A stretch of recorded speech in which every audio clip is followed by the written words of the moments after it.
നിന്നങ്ങ് വെട്ടി. ഇതിൽ എൻ്റെ റിസ്റ്റിൻ്റെ കണ്ണയും അത്രയും ഭാഗം ആ പീസേ തെറിച്ചു പോയി. കാല് കണ്ണയുടെ മേളിൽ നിന്ന് കട്ടായി പോയി. ആ കട്ടായ ഭാഗം മണ്ണി കുത്തിയിട്ട് ഞാൻ മറിഞ്ഞു വീഴിയത്. ഫുള്ള് മുറിഞ്ഞ് പീസായിട്ട് കിടക്കുമായിരുന്നു. എൻ്റെ കാലും കൈയൊക്കെ വിട്ടു തൂങ്ങി. ഈ ബോൺ കട്ടായി കിടക്കുന്ന കാരണം ഒരേണ കാരണം ഭയങ്കര പെയിനായിരുന്നു, സഹിക്കാൻ പറ്റാത്ത പെയിനായിരുന്നു. ഇത്രയും ചെയ്യാൻ അത്രയും വൈരാഗ്യം ഉണ്ടെങ്കിലേ ചെയ്യണം. ഞാൻ ആലോചിക്കണം, ഇങ്ങനെ വൈരാഗ്യം പറയാൻ ഞാൻ അവരോട് ഒന്നും ചെയ്തിട്ടില്ല. ബേസിക്കലി അങ്ങനെ ഒരു വാശിയായിരുന്നു. ഒരു പുഷപ്പ് പോലും അടിക്കാൻ പറ്റാത്ത ഒരു മനുഷ്യനായിരുന്നു ഞാൻ. കൈപ്പത്തിയുടെ ഇവിടെ ഒന്നും സെൻസ് ഇല്ല. എൻ്റെ റിസ്റ്റ് വർക്ക് ചെയ്യത്തില്ല. ഡമ്പലൊക്കെ പിടിക്കണമെന്ന് പറഞ്ഞ് എടുത്ത് എറിയുക, ഇവിടെ ഉടക്കി ഇടുകയാണ്.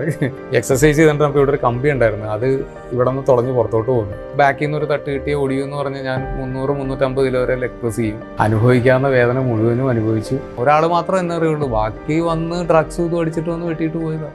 കാഷ്വാലിറ്റിയിൽ വെച്ച് തന്നെ പച്ചയ്ക്ക് അത് തന്നെ പിന്നെയും പൊട്ടിച്ചിട്ട് രണ്ടാമതൊരു ലൈറ്റ് വെയിറ്റ് പ്ലാസ്റ്റർ ഇട്ടത്. വെറ്റ് കൊണ്ടതിനേക്കാൾ വേദന ഞാൻ അനുഭവിച്ചത് ഇത് റിക്കവറി ചെയ്യാൻ വേണ്ടിയാണ്. അപ്പോൾ പുള്ളി അന്ന് ചെന്നപ്പോഴാണ് പുള്ളി പറഞ്ഞത്, ഈ